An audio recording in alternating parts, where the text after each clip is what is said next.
You've seen it before. A layout where nothing lines up. Every element screams for attention, and your eye doesn't know where to go. That's not design, that's chaos with fonts. Today, we are fixing that by mastering composition, alignment, and visual flow. The secret sauce behind every clean, confident layout. Let's make structure sexy. Composition is how you organize attention.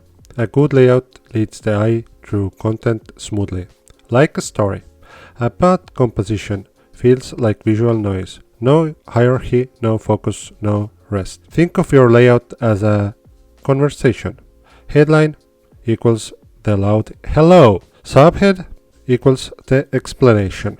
And body tells the details. If they all shout at once, your viewer leaves the room. The simplest way to fix the chaos is alignment. You can turn on your guides. Your guides are under View and Guides. And your snapping settings are here on the top right corner. Here is this magnet snapping. Click on this little arrow. And here are all your snapping settings. And let's snap on baseline grid and snap to grid. Everything should line up with something. Edge, centers, or grid lines. Even creative layouts have invisible structure behind them. Nothing should float randomly unless it's on purpose. And in earlier videos we gave shortcut to those margins and guides. So Ctrl V if you want to see your design without any helping lines. Next, hierarchy. Humans look for patterns and contrast. So if everything looks the same, nothing stands out. You can create hierarchy through size. Big attracts attention. Through weight. This means bold text leads. Through color, contrast adds importance.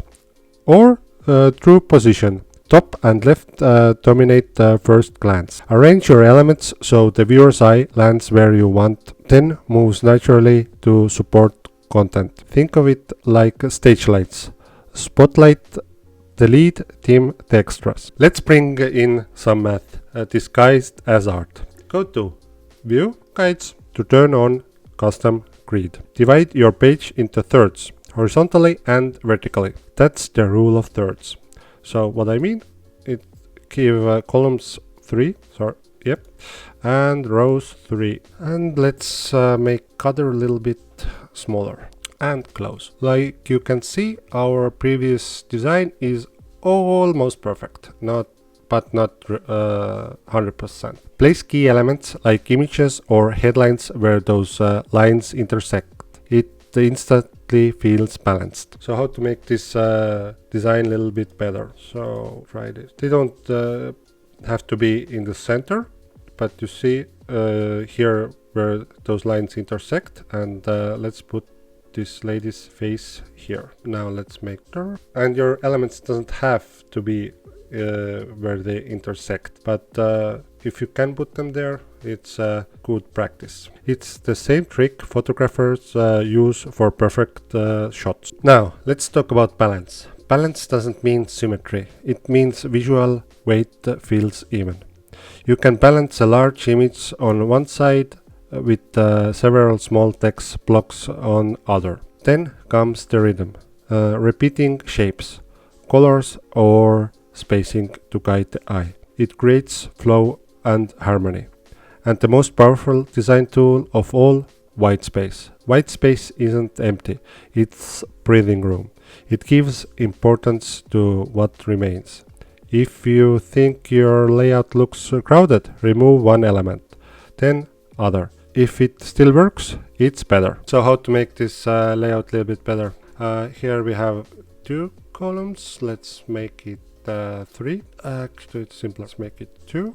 Reduce it, check it. And those kind of narrow columns, I would usually align it justify left. And then we can play with the track. Like I said, -25. And we don't have any hyphenation here, so let's do... and you can tweak it however you like. But it's better, or you can see the main focus is on the head here, and then comes your headline. We can actually put the subheading here too, here, and now it almost looks like a real page.